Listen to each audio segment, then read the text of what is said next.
ఈరోజు ఈ యొక్క ప్రెస్ మీట్ పెట్టడానికి గల ముఖ్య కారణం ఏంటంటే ఈ రాష్ట్ర ముఖ్యమంత్రి వర్యులు నారా చంద్రబాబు నాయుడు గారు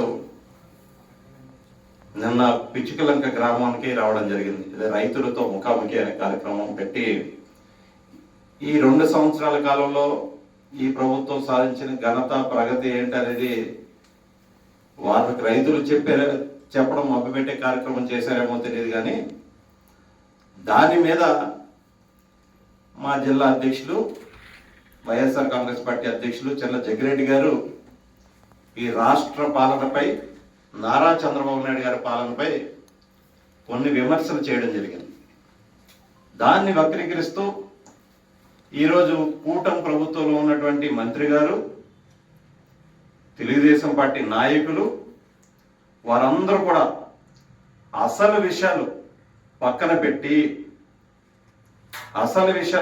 పెట్టి ఏదో కులాల మధ్య జగ్గిరెడ్డి గారు చిచ్చు పెడుతున్నారని తెరపైకి తీసుకొచ్చి ఏదో ప్రెస్ మీట్లు పెట్టి ఏదో మాట్లాడుతూ ఉన్నారు. ఈ మంత్రి గారు చూస్తూ ఉన్నాం ఉదయం నుంచి. అసలు ఈ 2 సంవత్సరాల కాలంలో ఈ కూటమి ప్రభుత్వం నారా చంద్రబాబు నాయుడు గారు ఈ రాష్ట్రంలో ఉన్నటువంటి రైతులకు చేసింది ఏంటి మీరు స్పష్టంగా తెలియజేయండి అనేది జగ్గిరెడ్డి గారు అడగటం జరిగింది. ఈరోజు రాష్ట్రంలో చూస్తూ ఉన్నాం, ఎక్కడా కూడా యూరియా దొరకని పరిస్థితి, ఎరువులు దొరకని పరిస్థితి.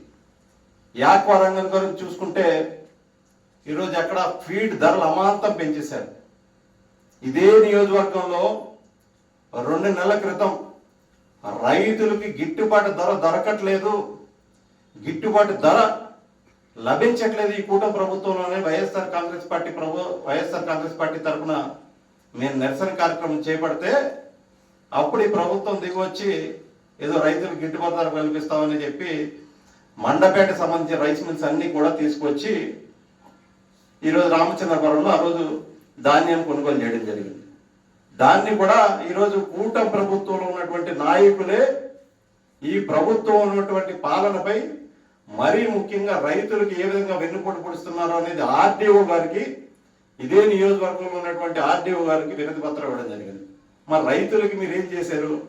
ఈ 2 సంవత్సరాల కాలంలో ఎక్కడ కూడా రైతులకి ఏమీ చేయకుండా మరీ కులాల మధ్య చిచ్చు పెడుతున్నారనేది ఈరోజు మంత్రి గారు మాట్లాడుతూ ఉన్నారు. జగ్గిరెడ్డి గారు కులాల మధ్య చిచ్చు ఏరాడని పెట్టారా? ఈ నియోజకవర్గం మంత్రి గారు చెప్తా ఉన్నారు, డాక్టర్ బిఆర్ అంబేద్కర్ కోనసీమ జిల్లాలో కోనసీమ అల్లర్లిపులో ప్రధాన నిందితుడు ఈ వాసశెట్టి సుభాష్ గారు.